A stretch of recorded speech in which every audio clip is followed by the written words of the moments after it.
السلام علیکم ورحمۃ اللہ وبرکاتہ۔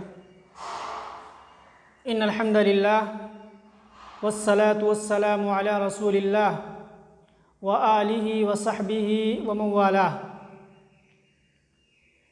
عزیز طلبہ، آپ کے سامنے البلاغۃ الواضحہ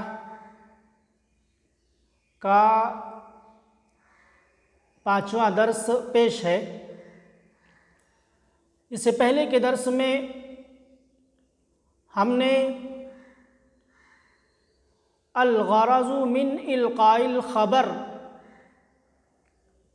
کی مثالیں پڑھی تھیں۔ آج کے درس میں ہم ان مثالوں پر بحث کریں گے اور جو قواعد نکلتے ہیں ان قواعد کو ہم جانیں گے انشاءاللہ۔ تو آئیے مثالوں پر بحث شروع کرتے ہیں۔ البحث: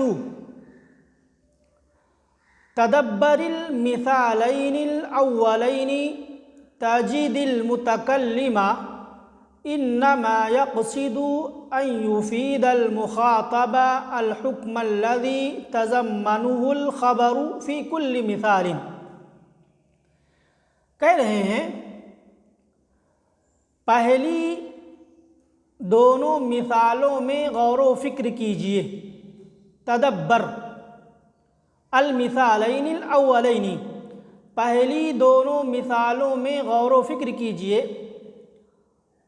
پہلی دونوں مثالیں کیا ہیں؟ پہلی مثال ولد النبی صلی اللہ علیہ وسلم عام الفیل وأوحی الیہ فی سن 40 وأقام بمکۃ 13 سنة وبالمدینۃ 10۔ اور دوسری مثال کان عمر بن عبد العزیز لا یأخذ من بیت المال شیئا ولا یجری علی نفسہ من الفیء درہما۔ انہی دونوں مثالوں میں غور و فکر کی بات کر رہے ہیں۔ تدبر المثالین الاولین، پہلی دونوں مثالوں میں غور و فکر کرو۔ تجد المتکلم، آپ متکلم کو پائیں گے۔ انما یقصد ان یفید المخاطب، کہ وہ قصد کرتا ہے کہ مخاطب کو فائدہ پہنچائے اس حکم کا، خبر جس حکم کو شامل ہے ہر مثال میں۔ کیا کہہ رہے ہیں کہ پہلی دونوں مثالوں میں غور و فکر کیجئے۔ جب آپ غور و فکر کریں گے تو معلوم ہوگا، آپ کو پتہ چلے گا کہ متکلم ہر مثال میں مخاطب کو اس حکم کا فائدہ پہنچانا چاہتا ہے، خبر جس حکم کو شامل ہے۔ وَيُسَمَّى هَذَا الْخَبَرُ وَيُسَمَّى هَذَا الْحُكْمُ فَائِدَةَ الْخَبَرِ، اور اس حکم کا نام فائدۃ الخبر رکھا جاتا ہے، اس کو فائدۃ الخبر کہتے ہیں۔ فالمتکلم فی المثال الاول، چنانچہ پہلی مثال میں متکلم یرید، چاہتا ہے، ان یفید السامع، کہ سامع کو فائدہ پہنچائے، ما کان یجہلہ من موالد الرسول وتاریخ الایحاء الیہ والزمن الذی اقامہ بعد ذلک فی مکۃ والمدینۃ۔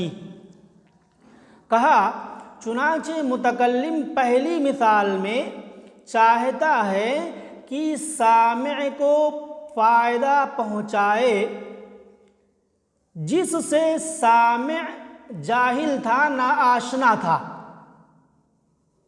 اور وہ چیزیں کیا ہیں؟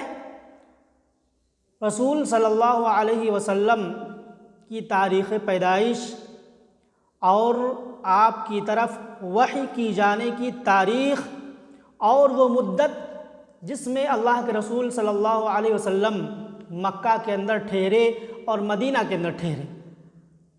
یہ باتیں بتلانا چاہتا ہے متکلم سامع کو، تو وہی کہا فالمتکلم فی المثال الاولی، چنانچہ متکلم پہلی مثال میں چاہتا ہے کہ وہ سامع کو فائدہ پہنچائے۔ کس چیز کا فائدہ پہنچائے؟ رسول صلی اللہ علیہ وسلم کی تاریخ پیدائش اور آپ کی طرف وحی کی جانے کی تاریخ اور اس مدت کی جانکاری کا فائدہ پہنچائے جس مدت میں اللہ کے رسول مکہ اور مدینہ میں ٹھہرے، یہ بتلانا چاہتا ہے۔ اس کے بعد کہا وَهُوَ فِي الْمِثَالِ الثَّانِي، اور متکلم دوسری مثال میں یخبرہ، سامع کو خبر دے رہا ہے۔ کیا خبر دے رہا ہے؟ بما لم یکن یعرفہ، جو سامع نہیں جانتا تھا۔ اور دوسری مثال میں متکلم سامع کو اس چیز کی خبر دے رہا ہے جو سامع نہیں جانتا تھا۔ عن عمر بن عبد العزیز، حضرت عمر بن عبد العزیز رحمہ اللہ کے تعلق سے، من العفت والزہد فی مال المسلمین، مسلمانوں کے مال میں زہد اور عفت کے تعلق سے۔ یعنی متکلم سامع کو حضرت عمر بن عبد العزیز رحمہ اللہ کے تعلق سے یہ بتلا رہا ہے کہ حضرت عمر بن عبد العزیز رحمہ اللہ مسلمانوں کے مال میں کس قدر زہد اور عفت سے کام لیا کرتے تھے، یہ خبر دینا چاہتا ہے۔ اس کے بعد کہا تأمل بعد ذلك المثالین التالیین، اس کے بعد میں آنے والی دونوں مثالوں میں غور و فکر کرو۔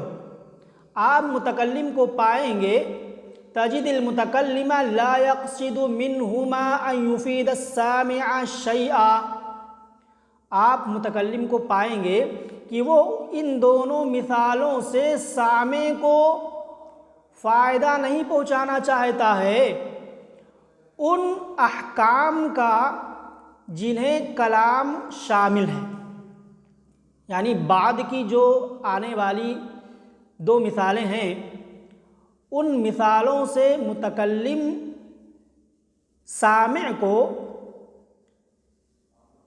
نہیں بتلانا چاہتا، نہیں فائدہ پہنچانا چاہتا وہ حکم جو کلام جس کو شامل ہے۔ کیوں؟ لِأَنَّ ذَلِكَ مَعْلُومٌ لِلسَّامِعِ قَبْلَ أَن يُعْلِمَهُ الْمُتَكَلِّمُ، اس لیے کہ وہ تو سامع کو متکلم کے بتانے سے پہلے ہی معلوم ہے، متکلم کے بتانے سے پہلے ہی معلوم ہے۔ دیکھیے مثالیں کیا ہے۔ تیسری مثال لقد نہضت من نومک اليوم مبکرا، آج آپ اپنی نیند سے تڑکے صبح ہی بیدار ہو گئے ہیں۔ تو ظاہر سی بات ہے اگر میں آپ سے کہوں کہ آج آپ بہت جلدی نیند سے بیدار ہو گئے ہیں، تو آپ نیند سے بیدار ہوئے ہیں، آپ کو تو یہ بات معلوم ہی ہے۔ میں اگر آپ سے یہ بات کہہ رہا ہوں تو آپ کو کوئی خبر نہیں دے رہا ہوں، بلکہ کیا کر رہا ہوں؟ بلکہ میں یہ کہنا چاہتا ہوں کہ مجھے معلوم ہے کہ آپ آج بہت جلد ہی نیند سے بیدار ہو گئے ہیں۔ میں خبر دینا نہیں چاہتا، اس لیے کہ آپ کو تو معلوم ہی ہے، آپ ہی اپنی نیند سے صبح بیدار ہو گئے ہیں، تو آپ کو تو معلوم ہی ہے، تو میں آپ کو خبر نہیں دے رہا ہوں۔ اسی طریقے سے چوتھی مثال انت تعمل فی حدیقتک کل یوم، آپ ہر دن اپنے باغ میں کام کرتے ہیں۔ اگر میں آپ سے کہوں تمہیں آپ کو خبر دے رہا ہوں کہ آپ اپنے باغ میں ہر دن کام کرتے ہیں؟ نہیں، اس لیے کہ کام کرنے والے آپ ہیں، آپ کو تو معلوم ہی ہے۔ میں یہ کہنا چاہتا ہوں کہ آپ کا یہ کارنامہ اور آپ کا یہ عمل مجھے معلوم ہے کہ آپ ایسا کرتے ہیں، تو وہی بتلانا چاہتے ہیں۔ تو کہا بعد میں آنے والی دونوں مثالوں کی طرف، مثالوں میں غور و فکر کرو، آپ متکلم کو پائیں گے کہ وہ ان دونوں مثالوں سے سامع کو وہ فائدہ نہیں پہنچانا چاہتا کلام جن احکام کو شامل ہے۔ کیوں؟ لأن ذلك معلوم للسامع، اس لیے کہ یہ سامع کو متکلم کے بتانے سے پہلے ہی معلوم ہے۔ تو پھر کیا مقصد ہے؟ وَإِنَّمَا يُرِيدُ أَن يُبَيِّنَ أَنَّهُ عَالِمٌ بِمَا تَضَمَّنُهُ الْكَلَامُ، وہ یہ چاہتا ہے، اس کا ارادہ یہ ہے متکلم کا کہ وہ بیان کرے، بتلائے کہ وہ اس چیز کو جانتا ہے کلام جس کو شامل ہے۔ فَالسَّامِعُ فِي هَذِهِ الْحَالِ، تو سامع اس حال میں کسی علم کا فائدہ نہیں حاصل کر رہا ہے اس خبر کے سلسلے میں، اس خبر کے سلسلے میں کچھ علم اسے ہو نہیں رہا ہے، اس لیے کہ اسے تو پہلے ہی معلوم ہے۔ وَإِنَّمَا اسْتَفَادَ أَنَّ الْمُتَكَلِّمَ عَالِمٌ بِهِ، بلکہ اسے کیا فائدہ حاصل ہو رہا ہے، کیا علم ہو رہا ہے، اسے یہ استفادہ، وہ یہ افادہ کر رہا ہے، استفادہ کر رہا ہے ان المتکلم عالم بہ، کہ متکلم اس کے تعلق سے جاننے والا ہے، یہ فائدہ اسے پہنچتا ہے۔ اور اس کا نام کیا رکھا جاتا ہے؟ وَيُسَمَّى ذَلِكَ لَازِمَ الْفَائِدَةِ، اور اس کا نام لازم الفائدہ رکھا جاتا ہے۔ تو معلوم یہ ہوا کہ اگر ہم کسی چیز کی خبر دے رہے ہیں، سامنے والے سے کوئی بات بتلا رہے ہیں اور سننے والے کو کوئی خبر معلوم ہو رہی ہے جو معلوم نہیں تھی، تو اس کا مطلب ہے کہ وہ کیا ہے؟ وہ پہلی قسم ہے، اور اس کو کیا کہتے ہیں؟ فائدۃ الخبر۔ اور اگر ہم ایسی بات کہتے ہیں جس کے ذریعے سے سننے والے کو کوئی خبر معلوم نہیں ہوتی بلکہ اسے پہلے سے معلوم ہوتی ہے اور ہم خبر دے رہے ہیں، تو اس کا فائدہ کیا ہوتا ہے؟ لازم الفائدہ اسے کہا جاتا ہے۔ اس کے بعد کہہ رہے ہیں انظر الی الامثلۃ الخمسۃ الاخیرۃ، اخیر کی 5 مثالوں کی طرف دیکھو، تجد، آپ پائیں گے، ان المتکلم فی کل منہا، کہ متکلم ان میں سے ہر ایک میں لا یقصد فائدۃ الخبر ولا لازم الفائدۃ، آپ پائیں گے کہ متکلم ان میں سے ہر ایک میں نہ تو فائدۃ الخبر کا قصد کر رہا ہے اور نہ ہی لازم الفائدہ کا قصد کر رہا ہے۔ پھر کیا قصد کر رہا ہے؟ وَإِنَّمَا يَقْصِدُ إِلَىٰ أَشْيَاءَ أُخْرَىٰ، بلکہ وہ کچھ ایسی دوسری چیزوں کا قصد کرتا ہے، يَسْتَطْلِعُهَا اللَّبِيبُ، جسے عقل مند جان لیتا ہے، وَيَلْمَحُهَا، اور جنہیں پرکھ لیتا ہے عقل مند، کیسے؟ من سیاق الکلامی، کلام کے سیاق سے، کلام کے خلفیے سے، بیک گراؤنڈ سے وہ پتہ لگا لیتا ہے کہ یہاں خبر کا مقصد کیا ہے۔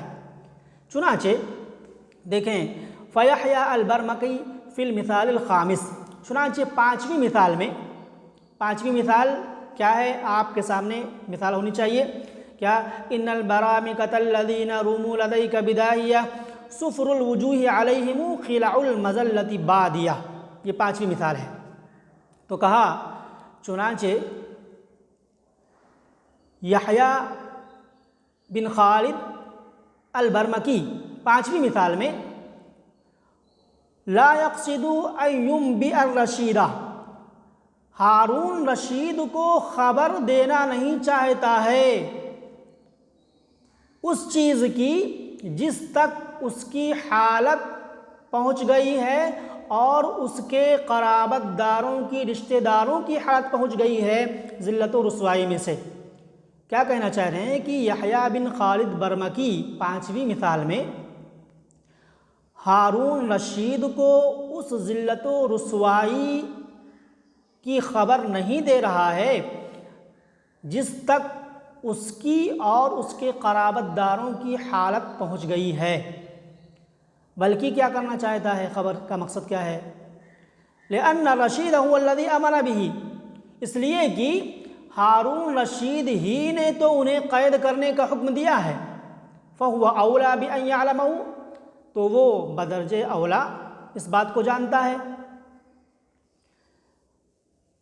ولا يريد كذلك ان يفيده انه عالم بحال نفسه، اسی طریقے سے یحییٰ بن خالد یہ بھی نہیں چاہتے کہ وہ اسے یعنی ہارون رشید کو بتلائیں کہ وہ اپنی حالت سے اور اپنے قرابت داروں کی حالت سے باخبر ہیں، یہ بھی نہیں بتلانا چاہتے، یعنی نہ تو خبر دینے کا مقصد ان کا لازم الفائدہ ہے اور نہ ہی فائدۃ الخبر ہے، بلکہ کیا ہے؟ وَإِنَّمَا هُوَ يَسْتَعْتِفُهُ وَيَسْتَرْحِمُهُ وَيَرْجُو شَفْقَتَهُ، بلکہ یحییٰ بن خالد برمکی کیا کہنا چاہتے؟ مہربانی طلب کرنا چاہتے ہیں، رحم طلب کرنا چاہتے ہیں اور ہارون رشید کی شفقت چاہتے ہیں۔ عَسَىٰ أَن يُصْغِيَ إِلَيْهِ فَيَعُودَ إِلَى الْبِرِّ بِهِ وَالْعَطْفِ عَلَيْهِ، اس امید کے ساتھ، یہ امید کرتے ہوئے کہ وہ ان کی طرف متوجہ ہوں اور ان کے ساتھ پھر بھلائی کرنے لگیں اور لطف و کرم کا معاملہ کرنے لگیں، یہ امید کرتے ہوئے مہربانی اور رحم طلب کر رہے ہیں یحییٰ بن خالد برمکی۔ تو یہ مقصد ہے، استعطاف، استرحام، رحم طلب کرنا، یہ مقصد ہے خبر کا۔ وفی المثال السادس، اور 6ٹھی مثال میں یصف زکریا علیہ السلام حالہ ویظہر ضعفہ ونفاد قوتہ، 6ٹھی مثال میں حضرت زکریا علیہ السلام اپنے حال کو، اپنی حالت کو بیان کر رہے ہیں اور اپنی ناتوانی کا، اپنے ضعف کا اظہار کر رہے ہیں اور اپنی قوت کے ختم ہو جانے کا اظہار کر رہے ہیں۔ آیت کریمہ کیا ہے؟ حضرت زکریا علیہ السلام نے کیا اللہ رب العالمین سے فریاد کی؟ رب انی وہن العظم منی واشتعل الرأس شیبا۔ تو یہاں پر خبر دینے کا مقصد کیا ہے؟ اظہار الضعف، کمزوری کا اظہار کرنا۔ اس کے بعد کہہ رہے ہیں والاعرابی فی المثال السابع، اور دیہاتی 7ویں مثال میں یتحسر ویظہر الاسا، افسوس کر رہا ہے، غم کا اظہار کر رہا ہے، علی فقد ولدہ وفلذۃ کبدہ، اپنے بیٹے اور اپنے لختے جگر کے کھو جانے پر کیا کر رہا ہے؟ غم اور افسوس کا اظہار کر رہا ہے۔ تو خبر کا مقصد کیا ہوا؟ اظہار التحسر، افسوس ظاہر کرنا، افسوس ظاہر کرنا۔ اسی طریقے سے وعمر بن کلثوم فی المثال الثامن، اور 8ویں مثال میں عمر بن کلثوم یفخر بقومہ، اپنی قوم پر فخر کر رہا ہے، ویباہی بما لہم من البأس والقوہ، اور اس کی قوم والوں کے اندر جو قوت اور طاقت ہے اس پر فخر اور مباحات کر رہا ہے۔ کیا کہہ رہا ہے؟ اذا بلغ الفطام لنا صبی تخر له الجبابر ساجدین، تو یہ فخر کا اظہار ہے، اظہار الفخر، یہ خبر کا مقصد ہے۔ اس کے بعد کہہ رہے ہیں وطاہر بن الحسین فی المثال الاخیر لا یقصد الاخبار، اسی طریقے سے طاہر بن حسین آخری مثال میں یہ خبر کا قصد نہیں کر رہا ہے، خبر نہیں دے رہا ہے، بلکہ کیا کر رہا ہے؟ وَلَكِنَّهُ يَحُثُّ عَامِلَهُ عَلَى النِّشَاطِ وَالْجِدِّ فِي جِبَایَةِ الْخِرَاجِ، بلکہ وہ اپنے عامل کو، جسے زکوٰۃ اور ٹیکس وصول کرنے کے لیے مقرر کیا تھا، تو اپنے عامل کو نشاط، چستی پھرتی اور ٹیکس جمع کرنے میں محنت اور جد و جہد پر ابھار رہا ہے۔ تو یہاں خبر دینے کا مقصد کیا ہوا؟ الحث علی السعی والجدی، یعنی محنت اور کوشش پر ابھارنا، یہ خبر کا مقصد ہے۔ اس کے بعد کہا وَجَمِيعُ هَذِهِ الْأَغْرَاضِ الْأَخِيرَةِ، اور اخیر کے یہ اغراض، یعنی اخیر کی 5 مثالوں میں جو خبر کے اغراض بیان کیے گئے، انما تفہم من سیاق الکلام، یہ سیاق کلام سے سمجھے جاتے ہیں، لا من اصل وضعہ، کلام کے اصل وضع سے نہیں سمجھے جاتے، بلکہ بیک گراؤنڈ دیکھ کر کے پتہ چلتا ہے کہ یہاں خبر دینے کا مقصد کیا ہے۔ تو یہ مثالوں پر بحث ہوئی۔ تو مثالوں کو 3 گروپ میں تقسیم کیا تھا، پہلے گروپ میں 2 مثالیں، دوسرے گروپ میں 2 مثالیں اور تیسرے گروپ میں 5 مثالیں۔ اب مثالوں پر بحث کے بعد قواعد بیان کر رہے ہیں۔ قاعدہ کیا بنتا ہے؟ کہا الاصل فی الخبر ان یلقى لاحد الغرضین، خبر کے اندر اصل یہ ہے کہ خبر 2 مقاصد کے لیے دی جاتی ہے۔ پہلا مقصد افادۃ المخاطب الحکم الذی تضمنتہ الجملۃ ویسمى ذلک الحکم فائدۃ الخبر۔ پہلا مقصد کیا ہے؟ مخاطب کو اس حکم کا فائدہ پہنچانا، جملہ جسے شامل ہے، اور اس حکم کا نام فائدۃ الخبر رکھا جاتا ہے۔ دوسرا مقصد خبر دینے کا افادۃ المخاطب ان المتکلم عالم بالحکم، مخاطب کو یہ فائدہ پہنچانا، یہ بتلانا کہ متکلم حکم سے باخبر ہے، حکم کو جانتا ہے، اور اس کا نام لازم الفائدہ رکھا جاتا ہے۔ اس کے بعد بتلایا قد یلقى الخبر لاغراض اخرى تفہم من السیاق منها ما یأتی، کبھی کبھی خبر کچھ دوسرے مقاصد کے لیے بھی دی جاتی ہے، کبھی کبھی خبر کچھ دوسرے اغراض کے لیے بھی دی جاتی ہے۔ تفہم من السیاق، جو سیاق سے جان لیے جاتے ہیں، جو اغراض و مقاصد سیاق و سباق سے، بیک گراؤنڈ سے، خلفیے سے جان لیے جاتے ہیں، منہا، ان اغراض و مقاصد میں سے بعض یہ ہیں۔ اس کے بعد بیان کر رہے ہیں الاسترحام۔ نمبر 1، خبر کا مقصد کبھی کبھی کیا ہوتا ہے؟ رحم طلب کرنا، رحم طلب کرنا۔ دوسرا مقصد اظہار الضعف، کمزوری کا، اپنی ناتوانی کا، ضعف کا اظہار کرنا، جیسے حضرت زکریا علیہ السلام نے اپنی کمزوری کا اظہار کیا۔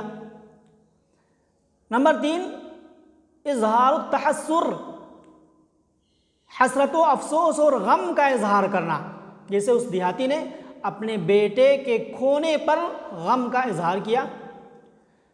اسی طریقے سے الفخر، نمبر 4، خبر کا مقصد فخر کرنا، فخر کرنا۔ اور نمبر 5، خبر کے مقاصد میں سے ایک مقصد الحث علی السعی والجدی، محنت اور کوشش پر آمادہ کرنا، ابھارنا۔ تو کبھی خبر ان 5 مقاصد کے لیے بھی دی جاتی ہے، جو سیاق کلام سے پہچان لیے جاتے ہیں کہ اغراض کیا ہیں۔ تو مثالیں پہلے پیش کی 3 گروپ میں، اس کے بعد ان مثالوں پر صاحب کتاب نے بحث کی، آپ کے سامنے وہ بحث کی گئی، آپ نے سمجھا، پھر اس کے بعد جو قواعد بنے انہیں بیان کیا اور بتلایا کہ خبر دینے کے 2 بنیادی مقاصد ہوتے ہیں۔ پھر اس کے بعد یہ بتلایا کہ کبھی کبھی خبر دینے کے دوسرے مقاصد بھی ہوتے ہیں، اور وہ مقاصد 5 مقاصد الگ سے گنائے۔